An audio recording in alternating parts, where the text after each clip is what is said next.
Good morning, everyone. Happy Thursday morning, evening, depending on where you're at. So thank you everybody for joining us. KO, how you doing this morning? I'm doing great. But is it Thursday or Tuesday? You're right, it's Tuesday. All right, this is awesome. I'm 2 days ahead for the week. Oh, that's too funny. Jumping ahead on us. Man, we had a busy weekend, as you know. I know you were here visiting, and we had a great time with testing and training and getting to do some stuff outside of martial arts too, but still related to martial arts. But yeah, so the time flies. I thought it was Thursday already. It's only Tuesday. Oh, that's hilarious. Oh man. So good morning. We got dopest crew in the house. We got Grandmaster Chick Mathis, who actually just celebrated a birthday. Happy birthday to you. Hope you had a great day with the family. And that is that he was on stream last week, I think. That's actually my grandfather.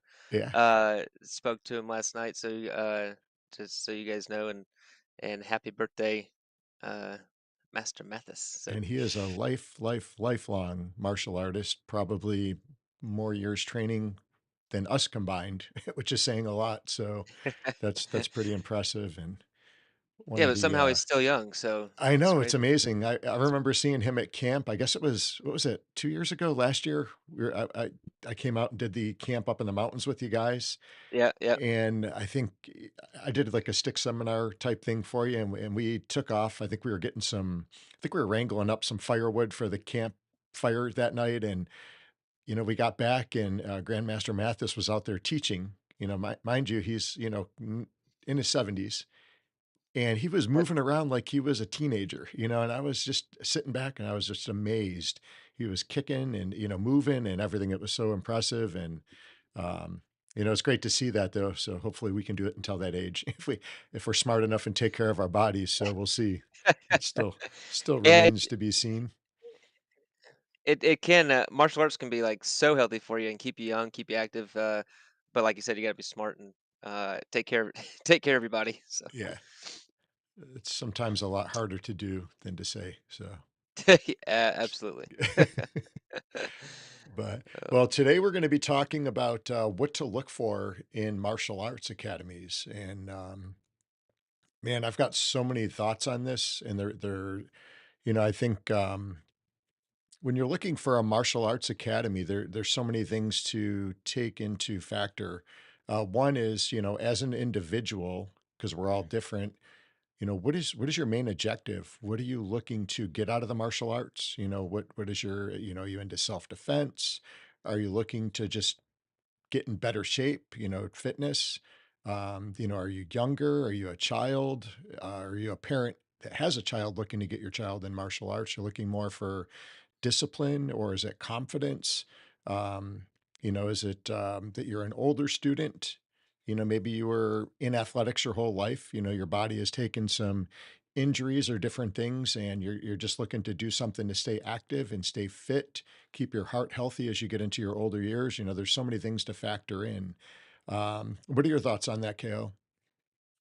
Yeah, I mean, we could talk for a really long time on how to find a good martial arts school and what you're looking for, and yeah, exactly. Just to hit the points that you just said, I mean, you have to figure out what is it that you're looking for, and then you have to just go try different facilities, and so we've run um, I say family martial arts school. Our quality of our martial arts, the standards that we have are extremely high, for our taekwondo and for our Brazilian jiu-jitsu programs. But we do run more of that family style martial arts school. We want it to be safe, we want it to be clean, we want it to be professional. Um, and not to say that other people don't want that, but I also started my Brazilian jiu-jitsu journey in a little academy, where it was mainly 16 to 25-year-old guys learning to grapple.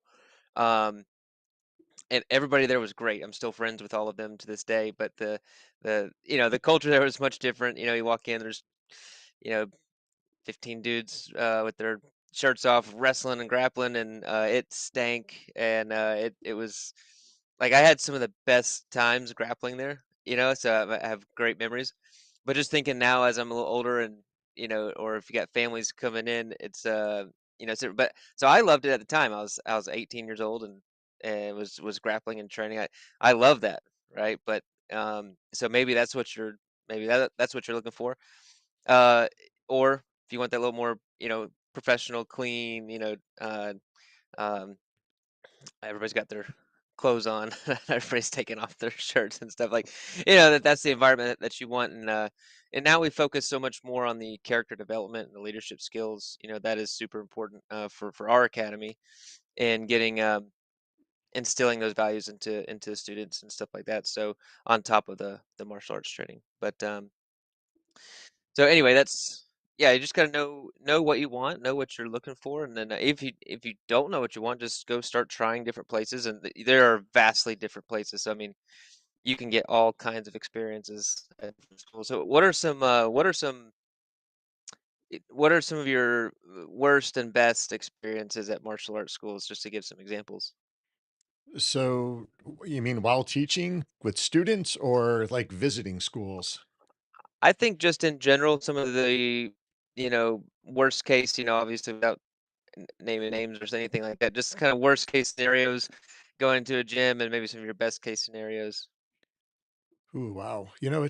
That's a really good question. So, I was kind of thinking about like, when you go and try out an academy, because every academy has good days, bad days, crazy things happen for all of us. I've had our share of crazy stuff over the years, and I'm sure you have. I know we've shared stories with each other, and some of the stuff that comes up in your own academy is amazing. And I don't always like to judge not always like to judge an academy on like a first visit because it could be a bad day. The instructor was an off day. Maybe it was a backup instructor because the main instructor was out or whatever the case was. And so I'd like to give it more than one try. But there's definitely some warning signs when you walk into some gyms. If you walk into an academy and there's holes through the wall and you got blood splatter on walls and um, that stuff will happen. It could be something as simple as a bloody nose. It could be somebody that's thrown through a wall and that creates, blood on a wall.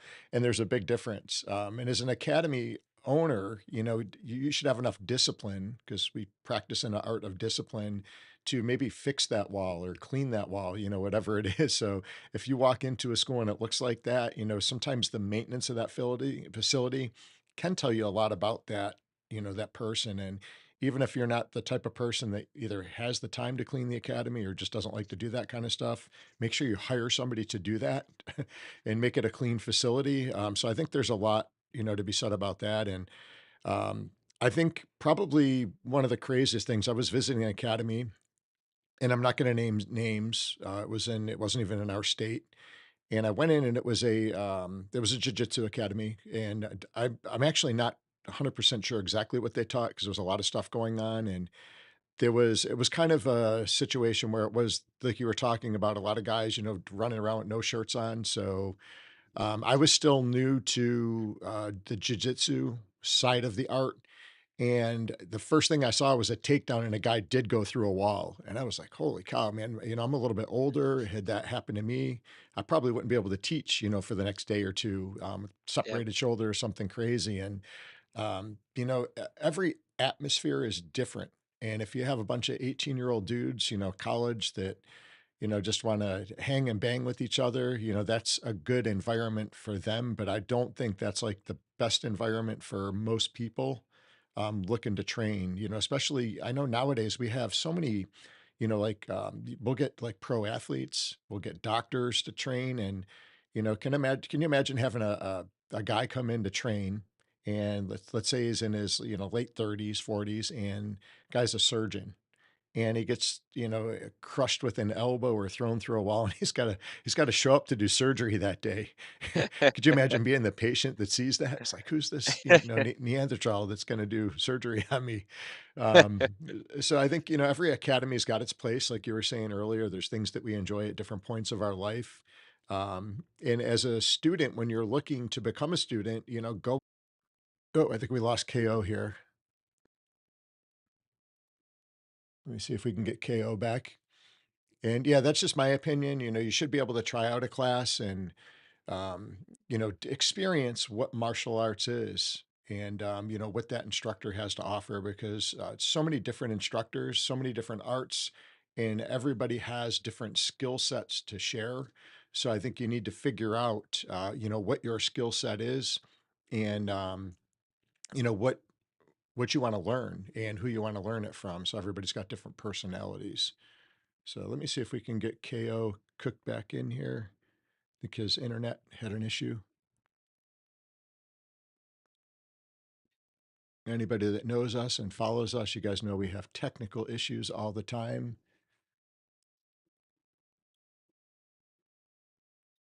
Oh, here he comes. Hey, there you are. Am I back? You're back. You're back. So, Sorry about that. Jim, no You worries. Your get screen was starting to glitch a second, and I didn't know what was going on. And then might have had a little internet thing here too. I'm not sure what was going on, but we're back. We're back. So, while you were gone, I was just talking about how every martial arts academy has different instructors, obviously, and everybody teaches different things. There could be different arts, whether it's Taekwondo, Muay Thai, Brazilian Jiu Jitsu, Arnis, it's sticks, knives, hand to hand combat. And they're all different and they have all their different specialties. So I think you need to find an instructor that relates to what you want to learn. One thing, from the instructor side too, is you want to find somebody that teaches in a way that you can learn as well and they're relatable. I think that's really important because you could have the best martial artist in the world. They could hold 20,000 championships, but they could be the worst teacher in the world as well. And we see that all the time. And I think that's super important. So, um, I don't know. So that's kind of the craziest thing. I remember seeing that person go through the wall at that academy, getting back to that original question. And, um, yeah, that was interesting. I was like, "Yeah, this is probably not the place I wanna train." When I was 18, 19, I would have been fine with that probably, the rough and tough years, but, as our bodies get older and, do we need to preserve our joints and shoulders and knees and stuff, your, training process changes a little bit. What's been your craziest at an academy that you've seen? um, honestly, probably at that first grappling academy that I started at, and uh, and again, I love the guys. I'm still friends with them all, but I mean, the gym was down in a basement, looked kind of like a dungeon. We were training for our first fight down in there, and there was no heat or air conditioning. And so, like in the winter, we'd go in there, and there'd be frost on the mats, and so we'd be training at like 7 a.m. before we were both in college. So we would go in and train at like 6:30 a.m., 7 a.m. before classes, and there'd be frost on the mats. So we would start with our shoes on, and then we would, as we got warmed up, we'd take the shoes off and stuff. But anyway, that yeah, at 18 years old, that was a great fit for me. I actually loved it, But now I'm older. I'm 34 now, and got some injuries, and just not quite the same pace that I was going, at that age. So I definitely want a little more controlled environment now. And something a little safer, something I can do for a little bit longer. I want to be able to do this for the next 30 or 40 years. Um, and so yeah, my mindset is just different than when I was younger. So just and then I think the other thing is I've just been to academies where the focus wasn't on the student, right? It's like the instructor liked to they just really liked how they sounded and looked and wanted to show off how much they knew. And so I think that's just one of my personal things that I look out for is I try to look at the instructor and are they focused on the student, and what's best for them. And I don't care if I look cool, sound funny, trip and fall. I don't care. I just care that the student learns and has a good class. That they learn, they get a good workout, they feel good, they feel positive. They leave the place feeling better than when they came. That is always the mission. So, I mean, when we're boiling this down, we've talked about a lot of different things to consider. Uh, Basically, go try different academies, go meet different instructors, go find the right go talk to them, ask them questions, ask for can you try a few classes? You should be able to try a few classes to see if it's going to be a good fit for you. If your kids are trying class, you should be able to sit in there and watch the class. I've actually been to academies where they don't let the parents watch, Hmm. and um, I don't like that. I don't think that's. I think I actually prefer. We actually require the parents to come in and watch the first few weeks of classes because I want them to know the lessons that they're learning, and so I invite it. I prefer them to be in the room so that they're listening and hearing because then they can help the kids at home better and they can be better students. So I think those would be my main things to look out for. I'm not trying to think of anything too wild. I've seen just some really unorganized, really dirty, academies. Yeah, like you go and there's blood on the mat, blood on the floor, like, I've seen that. And then some of the best experiences, it's like walking in and it's like you're at a five-star hotel. You're greeted, you're shown where to go. Everything's pristine and clean, and um, everybody introduces themselves to you. They show you what to do, where to go, and that's the experience that we try to provide. Um, and just really friendly and inviting and welcome. I've gone to grapple at a few academies that walk in and man, you're an outsider, and you just it's hard to get somebody to look at you, and you're like, can I train today? Is that okay? And then you're like afraid. I've been to places where I've been afraid, to train because if you're the outsider and they don't know you yet, they might try to put it on you, and go a little extra tough on you. So I've had some of those experiences too. And so, I mean, as an experienced grappler, I mean, it's fine. I know how to tap early and handle myself, keep myself safe. But if you're new to martial arts, be cautious whenever you're traveling or training at different academies, and if you're not getting that right vibe when you walk in, I wouldn't train there. You got to get the right. I tell my students whenever they're traveling and trying different academies, to man, just be extra cautious. You don't know them yet. They don't know you yet. So everybody, so if you're rolling or sparring or anything like that, just go a little easier than normal. Tap a little earlier than normal. If you're grappling, um, don't go in and make everybody mad. 'Cause you go in and start punching too hard, rolling too hard right away. Uh, that's gonna send a bad signal, and then you might have a target on your back if That's you right. if you do that. Um, but yeah, when you boil it down, you just got to go find what the right vibe is for you and what the right fit is. Yeah, 100% agree. And, like we said, every instructor is different, and some are more like authoritative and dictatorial, where what they say is the golden law, and nothing else matters. And you do want an instructor that's can relate to different students, can answer questions that students have with a thoughtful response, and that's, in my opinion, that's like the best way. This way you're relatable and you can teach, and I think when you really understand the martial arts and you have a heart and you want to teach and share, when somebody has a question, you want to give them a really thoughtful response, and I think that's really important. It makes that person feel a lot better and comfortable, and not make them feel like an idiot. That's the worst thing. You walk in as a white belt to an academy and you feel like an idiot. You get Hmm. enough of that when you're like learning a move. I remember learning movements, and the instructor would walk away and I'm like, what did they just say? What are we doing? How did they do that? And you already get those feelings, and it's kind of humbling. But when the instructor is talking to you and teaching, not to be kind of like demeaning. I think that's super important when you're looking for an instructor too. Yeah, most definitely.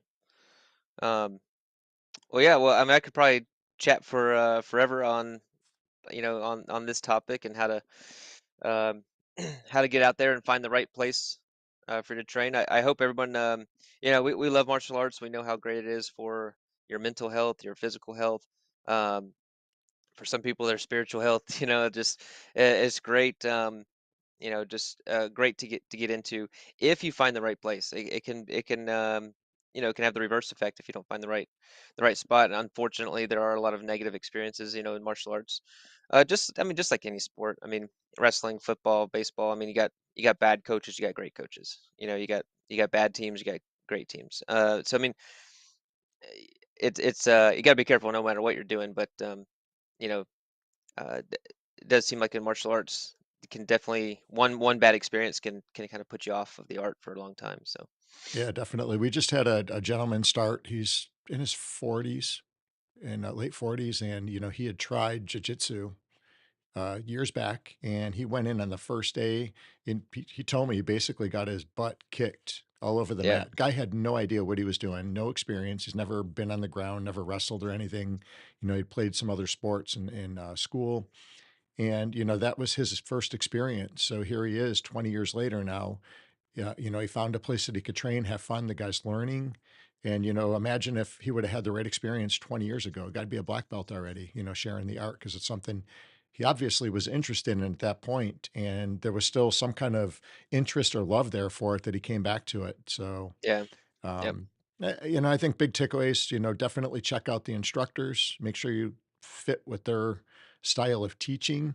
Um, keep in mind like your goals and your reasons for training, what you're looking for. Cause sometimes you might go into where you're thinking, why I like Muay Thai based on, a Tony Jaa movie I watched, and that's what I want to do. But you walk into, a jiu-jitsu school or you walk into a taekwondo school and you relate to that instructor.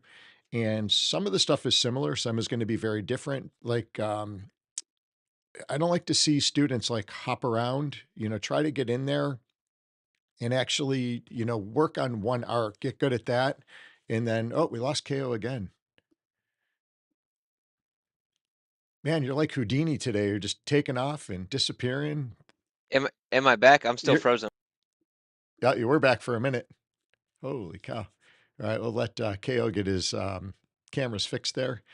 Yeah, so, geez, I forgot what I was saying now with all the camera issues here. But, yeah, definitely have goals in mind, and sometimes you may, find a martial art that you think you like, but you relate to an instructor teaching something else, and you get some great experience from it. And then the culture. Culture is everything. Make sure you find a good culture of people you can relate to. And as you're training, definitely keep safety in mind. I know at our academy, we run typically a 4-week introductory program, and the students will get a uniform and all that stuff, and they can try it out.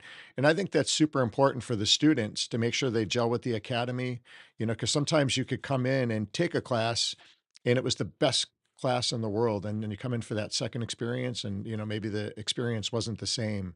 So it's good to get an idea of who's teaching at the academy. And, is it just the main instructor that knows how to teach, or do they have other instructors that can share, their experience as well? So I like to judge the schools a lot of times by their students as well.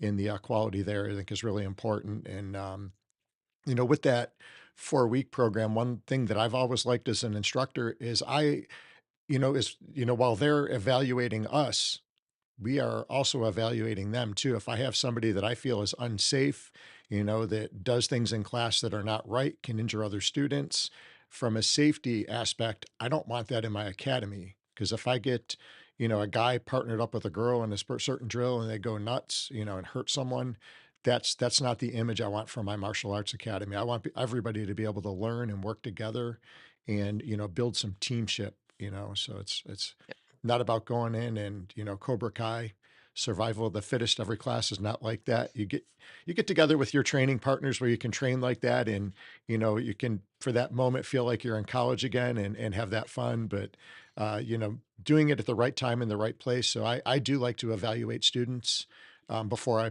have them train in certain things. Even with my children's class, as they move up, they're learning basic martial arts, getting a basic foundation, you know, the respect, the manners. That's the stuff that's very important for kids because you're teaching martial arts. We're teaching how to fight. So if a child goes out and just starts using what we're teaching to hurt other people, we've kind of lost what martial arts really is at the core. So I think it's important with kids that it's taught that way from the foundation up, and building confidence, not arrogance and bullying type of person. I think that's really important. And then some of the things that we do train in martial arts is things like weapons defense or, weapons techniques with things like nunchuck sticks. And there's a lot of safety that's involved. If I have a kid that's in class that has a hard time controlling his body and starts swinging nunchucks or sticks around, you're going to have some obvious, problems in class. People getting hit, instructors getting hit, different things. So, making sure that that child is ready for that experience before I put him into it, I think is important. So you mentioned Cobra Kai. Did you ever have any like Cobra Kai dojo storms back in the day? Anything like that? I do remember seeing some way back in the day. So the first school I trained at was a brick building. We had concrete floors. I don't even remember having air conditioning heat. We may have had a little bit. I don't know if it was ever used, but I remember when we would walk in that school, it was a really small place. It was in kind of a bad area.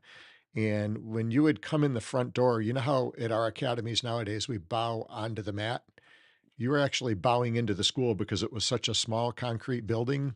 And you were kind of looking to make sure nobody was kicking right near that door. You don't want to get hit. You're looking both ways, like you're crossing the street or something. But yeah, I remember doing training. We were training out on the floor with, Grandmaster's son at the time, and we were just doing warm-ups, and we heard all this commotion, and there was a, Japanese style instructor that came in and was talking about, Japanese karate was better than Chinese kung fu, and Grandmaster Wong was going crazy in his office, and I remember hearing this in the background, and there was a lot of that, back in the '80s. You don't really see it as much now, um, yeah, so I've seen and heard of a lot of it over the years. It's interesting. Yeah, I've had a few people come in and we've had to either kick them out or give them a tough lesson. Mhm.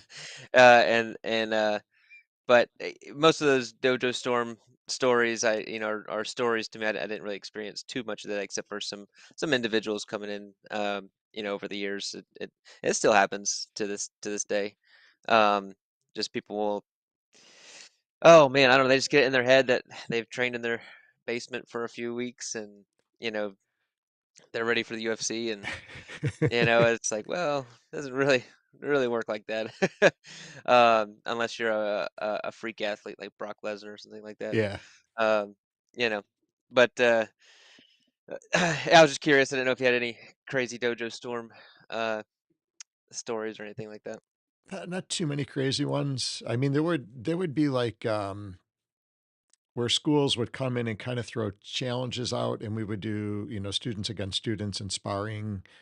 Um, I don't know if I'd really call them like dojo storms where they came in viciously, but there was Yeah. obviously a disagreement between the instructors that we trained with.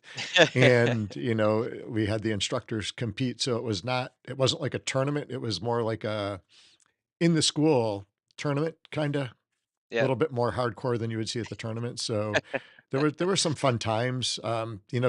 Looking back, it was probably, I would say it was definitely disagreements more between the instructors that came out and the students. So, eh, Gotcha. yeah, it was interesting, but I don't, Fun, uh, fun.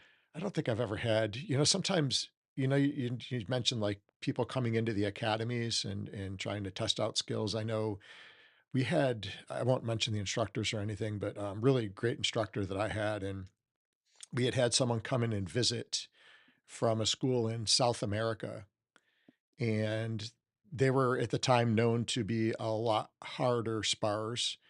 And I was put in the ring with them, and they don't want to put him in the ring with other people because we had a lot of women in class and stuff. And the instructor at the time said, "Don't take it easy on this guy."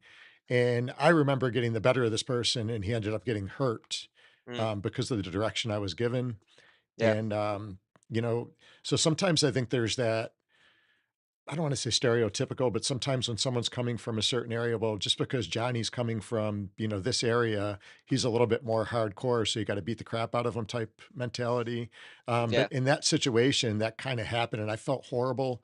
After that incident, I actually didn't spar for a couple months because I felt Mm, horrible about it and I didn't want to kick anymore. yeah. Um, and that guy ended up quitting martial arts. Mm.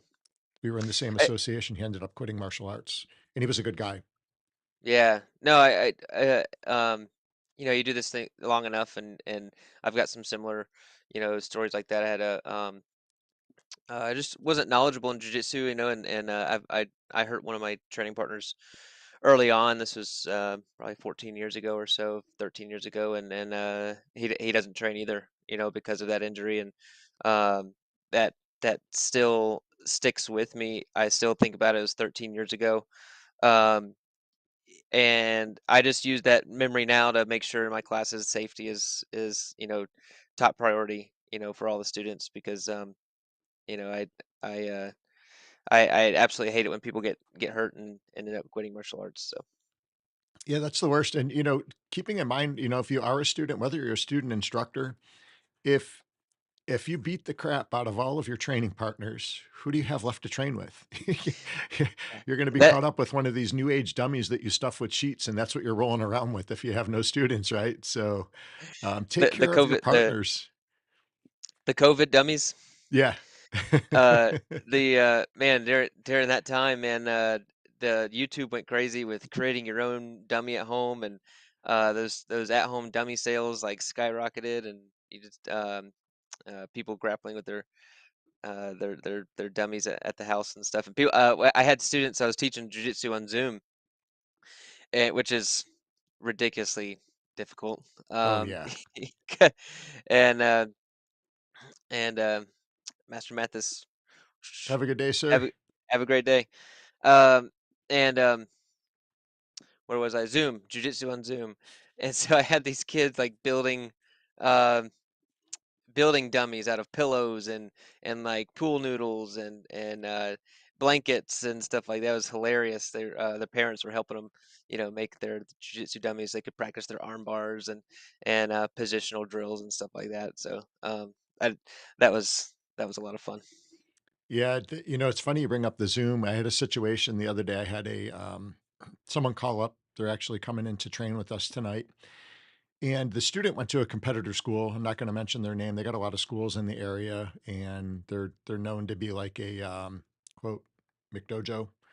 Um, and so the student walked in to this academy, and there was one person in the building. I don't know if they were instructor or not. The parent didn't know if it was an instructor or not, and they were directed to a TV screen, and they hit the button, and the child, 7-year-old child, was working with a TV screen to do their first introductory karate lesson. Mm, And, I'm sitting back, and martial arts is a personality driven business, in my opinion. And that was the kid's first exposure as he went in and watched a TV screen. He could have stayed home and done YouTube or watched Yu-Gi-Oh or something, and got just as much out of it. And I don't know, I just if you see a school like that, if you walk into a school and they put you on a video and that's your first training lesson, man, run out of that place as quick as you can. Tell them to have a good day and, give us a call. We'll try to get you hooked up with a better school in your area. But I almost died when I heard that. I didn't get to talk to this, parent yet. It was, one of the girls that works with us at our school, one of the instructors had actually talked to him and got him set up to come in to do some work with us tonight. But I was just blown away that their school's actually doing that. And this is a school that charges top dollar, and they're putting their students on a TV screen stream, and got to do better than that. And I know uh, from teaching on Zoom, you can learn some really cool stuff through Zoom for the if you're the right person, you like training that way. But as far as like the application, you're not going to learn self-defense without the touch and feel, the connection. You're really not the reaction and timing. You just can't do that the same way. You can do some. There's definitely been proven you could do some, but not for most people. I could see a little intro video or maybe send them a video before. We actually do that. We send a little video as they make an appointment, really more of what to expect on their first day and stuff like Right. that. Uh, but as far as for their first training lesson, I think I'd be bummed as a kid if Yeah. I didn't get to kick a pad or break a board or swing a nunchuck or something. Um, and I get to meet the instructor. So yeah, I definitely would agree with you on that. I would that would be a red flag for me. Yeah, What's for the rest sure. of what's the rest of my training gonna be like? If they're busy, am I just gonna get stuck on a TV? Um, I'm going to show So up I for don't my know. black belt testing. The instructor's not going to be there and they're going to have a video screen up. Johnny, sorry I couldn't make it today. Just go I just through these 5 easy steps and we'll mail you a black belt and certificate. what oh man, I'm thinking of like movies like Galaxy Quest. Did you ever watch that movie? No, is that a sci-fi? No. Yeah, it's a comedy. And anyway, just uh the bad guys just pop up on the TV screen like they're in the spaceship, and I can just imagine the instructor popping up on the big screen, and I don't know, it's funny.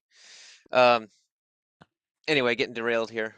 But anyway, I think that's some great tips on what to look out for martial arts school. We are happy to help out. So if you are in our Discord, which the link will be in the description below, if you have any questions whatsoever, or send us what the martial arts school is, and we'll take a look at it and give our opinion on it. Yeah.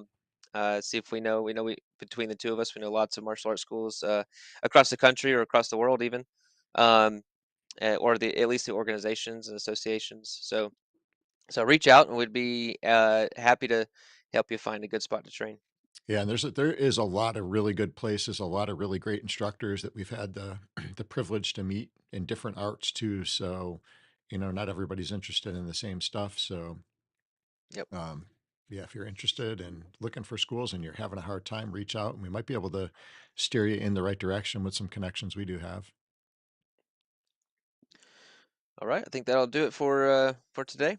All right. Well, we'll look forward to next Tuesday, not Thursday. And we'll be back on the stream talking more martial arts. And if you guys have anything, specific you want to learn about, definitely leave a comment. We check our comments daily. And, we'll definitely put it on the docket to share our experiences or talk, talk shop about whatever you guys are interested in. So we just like to have fun and share our experiences in martial arts. And I know we've got a lot that we can share. And, it's got some good stories, funny stories, sad stories, I'm sure. So a little bit of everything. So we'll have to do an episode on like crazy things that happen in class because man, we've had some crazy stuff. I could write a book. Yeah, It's on the daily. It yeah, seems like. yeah.